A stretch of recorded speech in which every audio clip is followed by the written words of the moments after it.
أعوذ بالله من الشيطان الرجيم بسم الله الرحمن الرحيم. கண்ணியத்திற்குரிய எல்லாம் அல்ல அல்லாஹ் ஜல்ல ஷானஹு தஆலாவின் நல்லடியார்களே, அல்லாஹ் ரப்புல் ஆலமீன்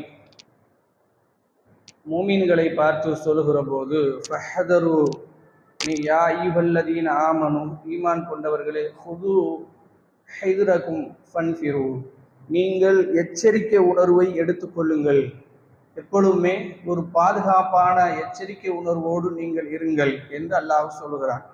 காரணம் என்ன என்றால், நபி ஸல்லல்லாஹு அலைஹி வஸல்லம் அவர்கள் மக்காவிலிருந்து மதீனாவில் ஆட்சி அமைத்ததற்கு பின்னால் நிறைய தாக்குதல்கள் நடந்து கொண்டே இருந்தது. ஒரு பாதுகாப்பற்ற சூழல் இருந்துகிட்டே இருந்துச்சு முஸ்லிம்களுக்கு. எது வரைக்கும் என்றால், மக்கா வெற்றி கொள்ளப்படுற வரைக்கும் அதுதான் நிலைமை. ரசூலுல்லாஹ் ஆட்சி இருந்தாலும் அதை பாதுகாக்க முடியல, ரொம்ப கஷ்டப்பட்டாங்க. எப்போ வேண்டாலும் யார் வேண்டாலும் வந்து அடிச்சு வீடு புகுந்து நைட்டில் அடிச்சுட்டு எல்லாத்தையும் காலி பண்ணி விட்டு கொலை பண்ணி விட்டு ஓடிடுவாங்க.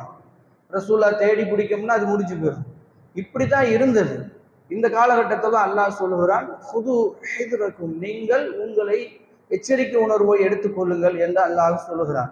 இப்போ நமக்கு என்ன அதிலிருந்து பாடம் என்றால், இந்த இந்தியாவை பொறுத்த வரைக்கும் நம்ம கொஞ்சம் கொஞ்சமாக நம்முடைய ஆபத்துகள் சூழ்ந்து வந்து கொண்டே இருக்கிறது.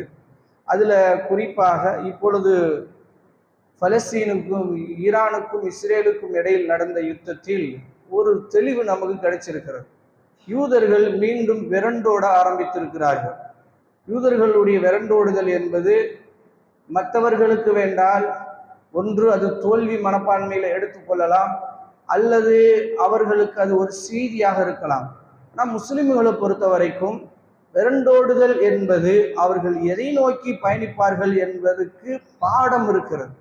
எதை நோக்கி பயணிப்பார்கள் என்றால், மீண்டும் முஸ்லிம்களுடைய அனைத்து இருப்புகளையுமே கேலிக்குள்ளாக்குற அளவுக்கு தான் அவர்களுடைய விரண்டோடுதலை இருக்கும். நீங்க சூரா ஹஷ்ர் 59வது அத்தியாயத்தை தயவு செய்து எடுத்து படித்து பாருங்கள். இன்று இறங்குவதை போல இருக்கும். இன்னைக்கு இஸ்ரேல் படுற பாட்டை அப்படியே படம் முடித்து காட்டுவதை போல அல்லாஹ் 59வது அத்தியாயத்தை இறக்கியிருக்கிறான். அது அவர்கள் சம்பந்தமா இறங்கியதுதான்.